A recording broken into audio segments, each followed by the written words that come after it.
Hey guys, it's Adrienne. Today's topic is going to be food, specifically how I plan out the meals that the kid and I eat for the week, how I grocery shop, and the process that I go through there. First off, I want to say this is what works for me, and it's taken a little bit of practice to get to this point. I didn't start out this way. I went through several phases of looking through recipes, meal planning, things like that, and I found personally that didn't work for us. I didn't. I ended up with a lot of leftover odds and ends. So when I planned out my recipes, I would buy. You had to buy a huge bag of whatever, and you'd end up with a lot of stuff left over because you only used, a cup or a tablespoon of something. So I had bottles and bags and ingredients that just ultimately ended up getting thrown out, and that just didn't work for us. So I kind of moved away from actual meal planning, and I wanted to talk today about the process that I go through and what works for us, what saves me money and time, effort, and also what keeps things fun in the kitchen, because you've got to have fun with your meals. If you don't, you're not going to eat them and enjoy them, which makes life suck. So what I do is I have my index card, and I'm big on index cards. I have them all over the house. I plan out the meals that we're going to have, but I do it by theme. So I write down, I don't know if you can really see, I write down Monday through Sunday on my index card, and I write down just a basic theme. I pencil in when we're going to eat out. I know we have Friday night dinner when we eat out, and I'll pencil in a theme. So like Wednesday is barbecue, Saturday is burgers. I have Sunday with wraps and just things like that. I don't really put down like, barbecue chicken wraps with red peppers and things like that. I don't go to that detail, because what I do is I grocery shop based on what's on sale in the grocery store, what looks good. So I might have kale on the list and I get there and the kale's all wilted. Okay, then I go ahead and I just move on to a different green. I might buy lettuce or mustard greens, collard greens, something that's kale-like in that section. I kind of just go with it, and you'll find out over time, what amounts work for your family. So every week I know that, basically how many fruits and vegetables that I'm going to get, how many grains, things like that. So that's the way I start out, is writing down themes for each night of the week and penciling in the times that we're going to eat out, so I know not to plan anything for that. Then I head over to the refrigerator and the pantry, and I see what kinds of things that we already have on hand. If I'm running low on any of the staples, like rice or mashed potato flakes, pasta, anything like that, bread. If I'm running low on those things, then I'll go ahead and just pencil it in on the other side of my index card, just starting a basic list of things that I need, so that I'm not buying, 20 packages of stuff that I already have at home. Once I do that, I ask the kid if she has anything special that she has in mind for lunches. Like this week, she wanted barbecued potato chips, so I made sure to add those to the list. Things like that. If there's anything special that I know that I have to buy, I'll go ahead and write it on the list. But it's just standard stuff that you end up shopping for week after week. So I know I always buy chicken, I always buy pork. I know basically how many or how much of each amount I need. I know I have my salad stuff, and I'll go through this in just a second because I have my groceries laid out here because I just got back from the store. I know I'm always going to have some sort of variation of salad for lunch. So I get a lot of lettuce, tomato, cucumbers, and peppers.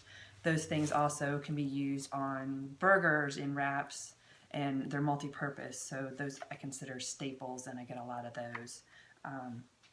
Then once I have my meal themes planned out and my basic list of absolute have-to-haves, I head to the grocery store and I'll just get whatever looks good, of course what's on the list, and then I have a tendency to go off list. I call it off-roading. I do a lot of that. So if I see something on sale, I will go ahead and get something that's not exactly on the list. I try to keep that to a minimum, but yeah, we know how that works. So it's really not expensive when you do it this way. You'll find that there's not coupons out there for your basic veggies and proteins, your coupons are going to be for a lot of the processed foods that I don't buy, so I don't have a lot of coupon ability anymore. It isn't expensive. I will tell you that right now. My grocery total this week was $28.73, and that's going to last us the entire week. Like I said, we only eat out once, so if you consider the fact that it's two of us eating all but one meal at home, that's pretty good. My budget is $50 a week, $250 a month, and that includes anything that I would buy at the grocery store. So we're talking toilet paper, dish detergent, laundry detergent, things like that. Anything that I buy at the grocery store, that's included in that. So it's not expensive to eat healthy. Most of what you'll see is going to be lettuce. I don't buy the pre-bag stuff, so that helps cut down on it. Sticking to not using recipes really helps, because what I do is I'll swap out things. So when I have when I say I plan barbecue, it's not barbecue anything in particular. It's barbecue whatever protein we feel like that night. It might be barbecue chicken. I might throw whatever leftovers we have into a wrap. I'll throw it on a salad at lunch. I really don't. If the kid gets home and says, I really don't feel like barbecue chicken, then I'll just switch over to, okay, it's pizza night. What do you want on your pizza? And I have, it cuts down on waste, because I have, tons of veggies, and it's just whatever veggies we have, and I'll look through the refrigerator and figure out, hey, this one probably isn't going to make it the entire week, so I'll bump that up to the front of the week. But, if you can see, I got, a lot of fruits and veggies, butternut squash. That's going to end up on a salad. Might throw it in pasta and pasta sauce. Might have it straight up, just roast it for a side dish.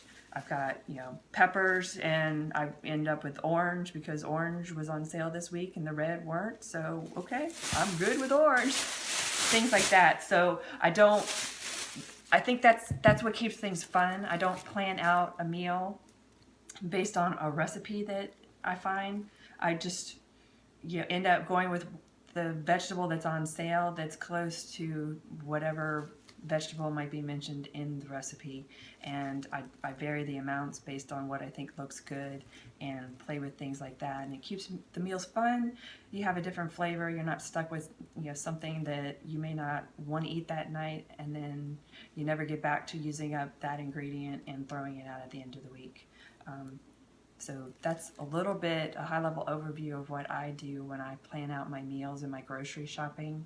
Like I said, it's not expensive. I do a lot of fruits and vegetables that are on sale, and it's just a matter of figuring out the amounts. What I do recommend is, when you're first starting out, buy smaller amounts than you think you need, so you don't end up throwing stuff away at the end of the week. And then as you get into the habit, you'll figure out how much of each types of, how many fruits, how many vegetable servings, how many proteins you eat during the week, and you'll get a better idea. But in the beginning, in my mind, it's better to end up having to go to the grocery store twice the first few weeks and not buy enough than it is to buy way too much and you end up throwing it out.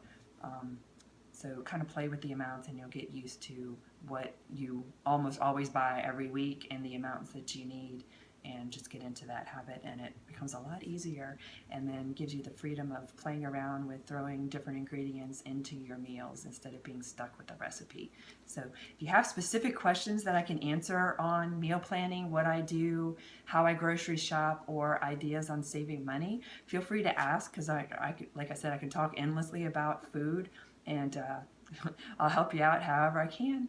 So that's it for today, and I'll talk to you guys later. Bye.